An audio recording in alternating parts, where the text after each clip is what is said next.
وہ زمین کو عدل سے اور انصاف سے بھر دے گا۔ اس کو ابو داؤد نے نقل کیا ہے۔ حضرت سیدنا امام مہدی رضی اللہ تعالیٰ عنہ کا حلیہ مبارک مختلف ائمہ کرام نے، ائمہ سیرت نے، ائمہ حدیث نے نقل فرمایا ہے۔ اب ہم ذرا دیکھتے ہیں آپ کا حلیہ مبارک۔ سید برزنجی رحمۃ اللہ تعالی علیہ نے آپ کا حلیہ مبارک بیان کرتے ہوئے فرمایا کہ امام مہدی رضی اللہ تعالیٰ عنہ کا حلیہ مبارک یہ ہے کہ وہ انتہائی گندمی رنگ، ہلکے پھلکے جسم والے، متوسط قد و قامت کے مالک، نہ بہت زیادہ لمبے نہ بہت زیادہ چھوٹے قد والے، خوبصورت کشادہ پیشانی والے، لمبی ستواں ناک والے ہوں گے، یعنی ترچھی اور اونچی بلند ناک والے، ابرو اوس کی مانند گول اور رنگ کھلتا ہوا ہوگا، بڑی سیاہ قدرتی سرمگین آنکھوں والی ہوں گی، یعنی قدرتی طور پر ان کی آنکھوں میں سرما لگا ہوا ہو، سامنے کے دو دانت انتہائی سفید اور ایک دوسرے سے کچھ فاصلے پر ہوں گے، بالکل ملے ہوئے نہیں ہوں گے، دائیں رخسار پر سیاہ تل کا نشان ہوگا اور روشن ستارے کی طرح ان کا چہرہ چمکتا ہوگا، گنی داڑھی مبارک ہوگی، یعنی جس طرح نبی پاک علیہ السلام کی داڑھی مبارک گنی تھی اسی طرح آپ کے شہزادے کی داڑھی مبارک بھی گنی ہوگی، کندھے مبارک پر حضور نبی اکرم صلی اللہ علیہ وسلم کی طرح کوئی علامت ہوگی، کشادہ ارانیں ہوں گی، رنگ اہل عرب کی طرح اور جسم اسرائیلیوں کی طرح کا ہوگا، زبان میں کچھ شکل ہوگا جس کی وجہ سے بولتے ہوئے لکنت محسوس کریں گے اور اس سے تنگ آ کر اپنی بائیں ران پر اپنا ہاتھ جو ہیں وہ ماریں گے۔ ظہور کے وقت سیدنا امام مہدی رضی اللہ تعالیٰ عنہ، یعنی جب مدینہ شریف سے مکہ شریف جائیں گے اور لوگ آپ کے ہاتھ پر بیعت کریں گے اور جب آپ انکار فرمائیں گے ان کو بیعت کرنا تو آسمانوں پر سے ایک بدلی آپ کے سر پر ہوں گی جس میں ایک منادی کرنے والا ندا کرے گا، وہ کہے گا کہ یہ اللہ کا بندہ المہدی، یہ مہدی ہے، خلیفۃ اللہ، اللہ کا خلیفہ، فاتبعوہ، تم اس کی اتباع کرو۔ اس وقت سرکار کی عمر مبارک جو ہے وہ 40 سال ہوگی اور ایک روایت کے مطابق 30 سے 40 سال کے درمیان ہوگی۔ اللہ تعالیٰ کے سامنے خشوع و خضوع کرتے ہوئے پرندوں کی طرح اپنے بازو پھیلا دیا کریں گے، یہ آپ کی نشانی ہے۔ حضرت امام مہدی رضی اللہ تعالیٰ عنہ اس طرح اللہ رب العزت کے حضور میں عاجزی و انکساری کریں گے۔ دو سفید عبائیں زیب تن کیے ہوئے، یعنی جبے، دو جبے پہنے ہوئے ہوں گے، اخلاق میں حضور اکرم صلی اللہ علیہ وسلم کے مشابہ ہوں گے لیکن خلقی طور پر مکمل طور پر مشابہ نہیں ہوں گے۔ یہ نہیں ہے کہ آپ نبی پاک علیہ السلام کی طرح مشابہت نہیں رکھتے ہوں گے تخلیق میں، یعنی یہاں پر ہے کہ کامل مشابہت نہیں رکھتے ہوں گے لیکن آپ کے اطوار، آپ کے اقوال اور آپ کے عادات میں آپ کامل نبی پاک علیہ السلام کی تصویر ہوں گے۔ اسی طرح حضرت علی المرتضیٰ شیر خدا رضی اللہ تعالی عنہ نے بھی آپ کا حلیہ بیان فرمایا جس کو نعیم بن حماد نے نقل کیا ہے۔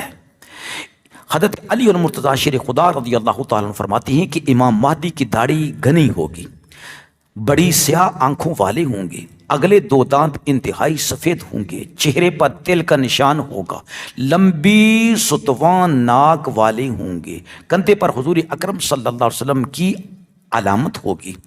خروج کے وقت ان کے پاس حضور اکرم صلی اللہ علیہ وسلم کا چوکور سیاہ ریشمی اور روئیں دار جھنڈا ہوگا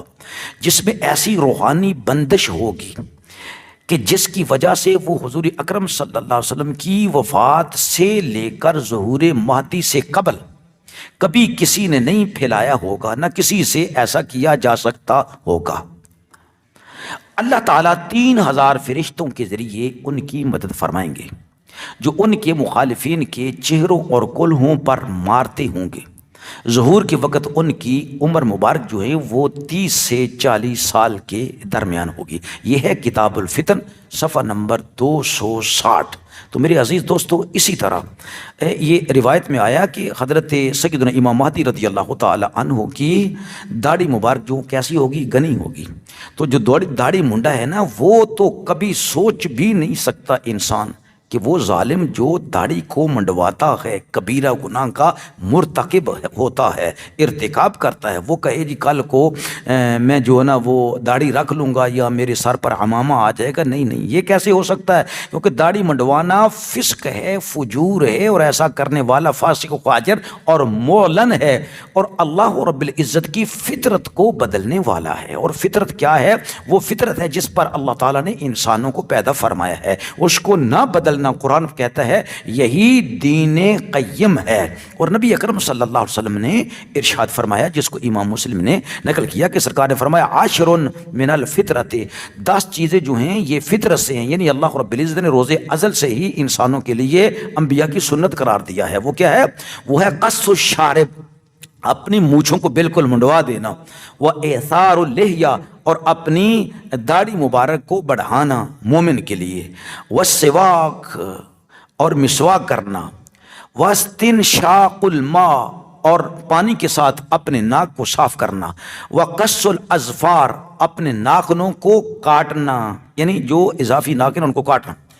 وَغَسْلُ الْبَرَاجِمِ، اور انگلیوں کی جو جوڑ ہیں ان کو دھونا،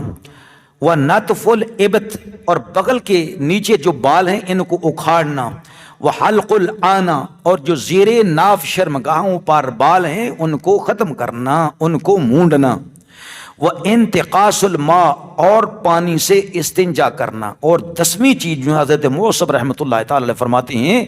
کہ نبی پاک علیہ السلام نے فرمایا کہ وہ کلی کرنا ہے۔ تو یہ 10 چیزیں ہیں، اور داڑھی منڈانے والا کبیرہ گناہ کا ارتکاب کرتا ہے، اور اسی پر امت کا اجماع ہے۔ کسی ایک محدث نے بھی، کسی ایک فقیہ نے بھی اس بات کی اجازت نہیں ہے کہ مٹھی سے کم داڑھی رکھے یا یہ کہ منڈوا دے، یہ دونوں فسق ہے اور فجور ہیں۔ انشاءاللہ تعالی کل اپنا بیان جو ہے نا وہ اس بات پر لا رہے ہیں کہ اس ایک بدبخت نے جو اس کا قاسم کا حواری ہے، اس حضرت علی رضی اللہ تعالیٰ کی حدیث کو بدل دیا اور کہا ہے کہ امام مہدی رضی اللہ تعالیٰ کی نشانیوں میں سے ایک یہ ہے کہ امام مہدی رضی اللہ تعالیٰ جو ہے نا وہ داڑھی منڈے ہوں گے۔ تو کل انشاءاللہ تعالی اس بات پر فتویٰ بھی دیا جائے گا۔ جو لوگ ہماری ویڈیوز کو سن رہے ہیں وہ اپنے ذہن میں حاضر رکھیں کہ کل انشاءاللہ تعالی ان کی دھلائی ہوگی، تھوڑی دھلائی نہیں، بہت بڑی دھلائی ہوگی، جو یہ ظالم نبی پاک علیہ الصلوۃ والسلام کی سنت کو بدلنے کی بہت ظالمانہ کوشش کر رہے ہیں، ٹھیک ہے، اور ناجائز کوشش کر رہی ہے۔ اللہ رب العزت ان کے حربوں سے، ان کے شیطانی چالوں سے اللہ رب العزت نبی پاک علیہ الصلوۃ والسلام کی امت کو محفوظ فرمائے۔ کل انشاءاللہ تعالی بڑی ویڈیو آئے گی۔ اللہ تعالیٰ سے دعا کرتے ہیں اللہ رب العزت حق بات کہنے کی ہم سب کو توفیق نصیب فرمائے، اور سن کر اس پر عمل کرنے کی اور اس پر ڈٹ جانے کی، حق پر ڈٹ جانے کی توفیق نصیب فرمائے۔ وآخر دعوانا ان الحمد للہ رب العالمین۔